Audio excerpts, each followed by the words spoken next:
welcome back to Giovanna Designs. If this is your first time here, welcome to my channel. You'll see it's a little bit different today because you're not seeing me right up front.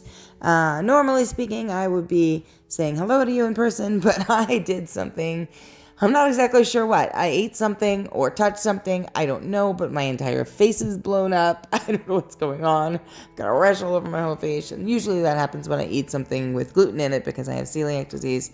But I didn't eat anything with the gluten unless there was something sneaky gluten in there somewhere. So I'm not quite sure. Anyway, so what we're doing today is something completely different. I'm just going to call this an acrylic pour because I didn't follow any one technique per se, or any one correct technique, I should say. I did sort of a blending of this and that, and you'll see. We'll go through it, but I can't say that I did anything correct. So let's put it that way. I love my results. I love what ended up happening in the end. It came out beautiful, but it was a little bit of a crapshoot, if you want to call it that, as far as how it turned out that way. So what you see me doing here is I'm just layering my cups. Don't do what I did. I think because my cups were so full, I was a little bit nervous about putting a little too much in at a time. And so I kind of spooned it in there in the beginning. And then here you go. As you see, the cup's sort of half full. Now I feel a little bit more confident sort of pouring it in. I wasn't crazy about the way that the result that this brought.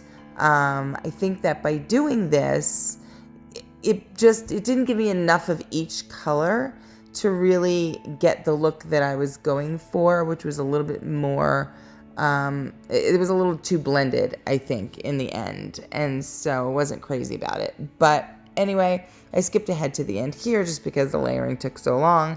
And as you can see from just the white, there's not enough of it to cover even the top of the whole cup.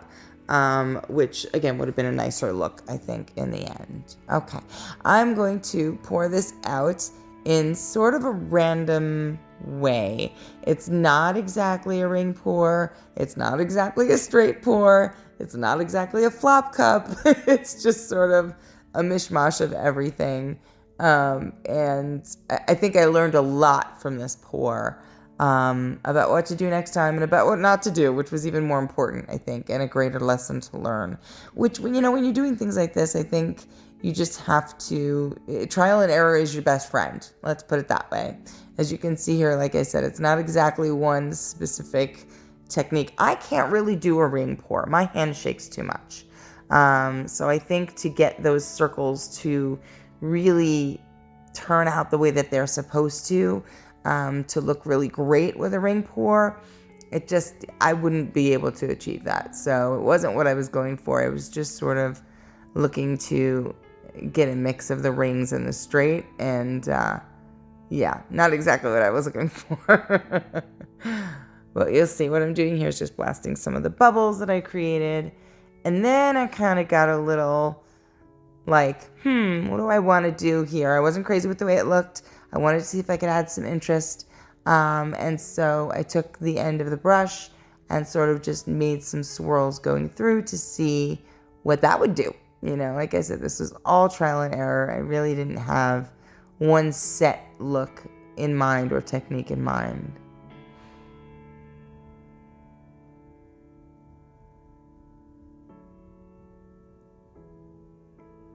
Unfortunately, this sort of ended up looking a little bit too much like a starfish for that taste. But you'll see as I roll it around then what happens, and we stretch it out.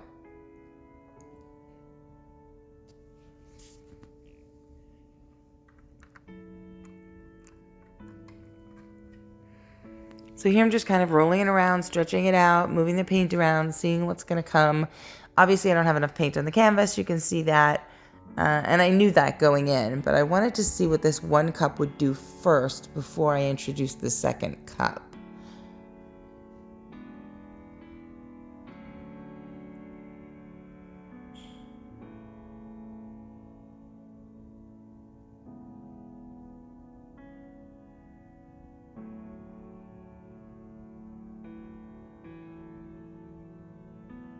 So now I'm kind of looking and deciding, seeing where I want to go with this. wanted to kind of get rid of where that starfish look, at the center of that crisscross area.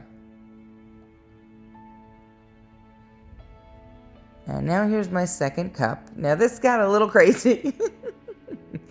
I really wanted to sort of add the color into specific areas. So this is where I can really say I had no technique in mind. I was gonna just swirl the color wherever I wanted it, add a lot of extra paint to where it needed to be, and kind of change up what I had going on the canvas because it just didn't like it. See, here I have a lot more of that blue color coming through in the second cup, which is nicer. I would have liked that, I think, in the first cup more, to have that, the darker blue come through a little bit more. And I wanted to see also what the colored paint was going to do before I added in more of that white for the negative space.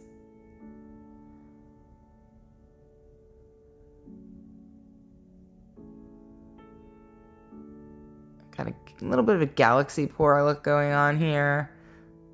A little bit of a granite look going on. A little bit of a mishmash of everything. It's kind of a hot mess at the moment, but it gets better, I promise.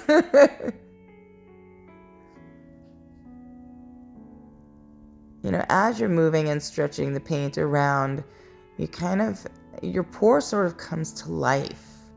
And you get to look at it a little bit differently and decide, okay, well now I'm seeing something here. And as you start to see the final look in your head, then you can kind of decide where you want that paint to move and what direction you want to go in. So now I'm just adding a little bit of white into that corner because I want to add in some of the negative space to break this all up because it's a little too overwhelming right now. It's a little crazy. And you all know from my Dutch pours, I'm more of a negative space girl. So now we're adding more white back in, breaking this up and changing the overall look a little bit.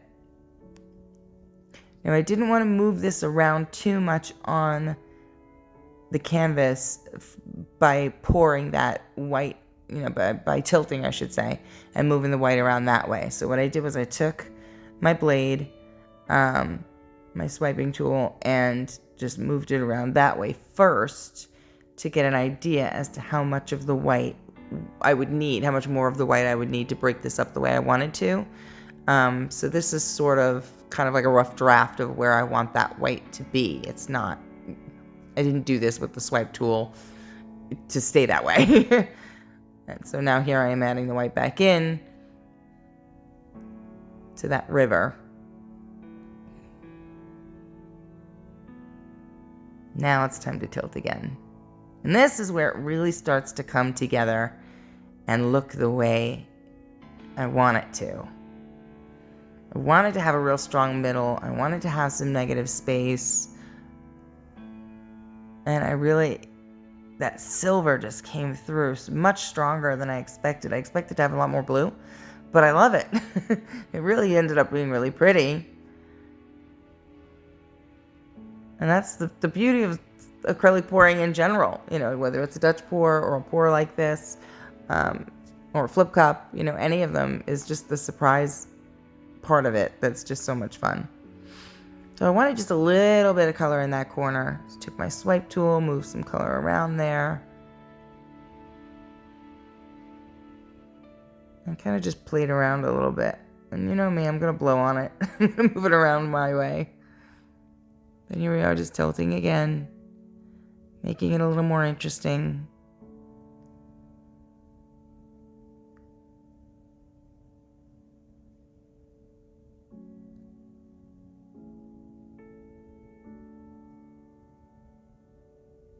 And now it's time to blow on it. Now, if you can see in the bottom right corner, what's starting to happen with the white is that blue is sort of melting up. Well, I'm using the wrong word, not melting. It's kind of coming through the white from underneath.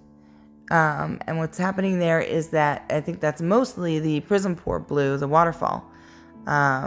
What that does is, because it's so highly pigmented, a lot of times it will pigment your white with that sort of misty, smoky color coming through, if you don't remove it from the white underneath, which is exactly what you saw me do. I just took my white and I poured it right on top. I didn't bother sort of making that negative space like I did on the left-hand side. In that left corner, there was no paint underneath that for that to happen. So the blue will come through a lot less on that area. It'll kind of smoke out a little bit from, spread out is what the word I'm trying to use. It'll spread out a little bit from the paint next to it, but not as much as this river of white down on the bottom right-hand corner here.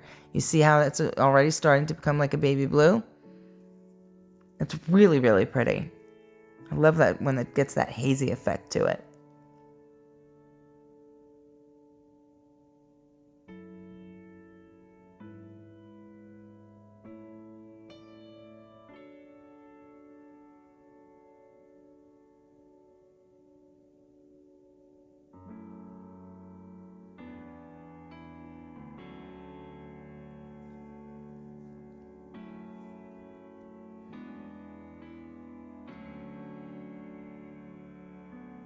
Now I'm just tilting for my composition. I'm really looking at that bottom right corner to see that interesting shape that's being made.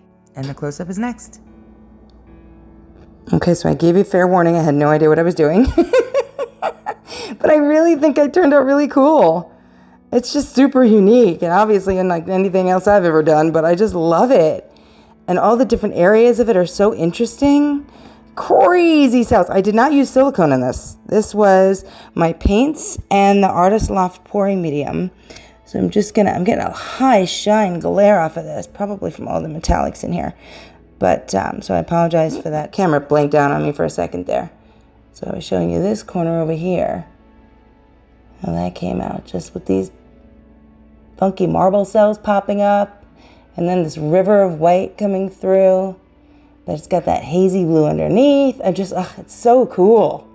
I feel like these kind of pours, you can just stare at these for a really long time because they look so wild and interesting. So if you're interested in seeing any of my normal work, my usual Dutch pours and hand paintings and such, check out my Instagram, which is @GiovannaDesigns. If you're interested in ever commissioning a piece from me, you can email me at giovannadesigns@gmail.com. And that is about it for this crazy pour today. I'm going to try more of these. I really, this was sort of a test to see, to show me what I don't know yet. Obviously, I don't know a lot. I've been watching a ton of tutorials and getting a lot of background information on, the concepts behind what makes certain things happen in these pours. But, a lot of this is trial and error and experimentation and chance. But I really, really want to do a giant piece like this for the wall. I just think that's super powerful to have, is that maybe a 3 foot by 3 foot or something to that effect. It would be really, really cool. So stay tuned for that one. I think once I have a few more under my belt, maybe I'll go for a big boy. So thank you so much, everybody, for hanging out with me tonight. If you enjoyed this video, please consider subscribing. I would appreciate it. And that's it. Have a great night. Talk to you soon. Bye.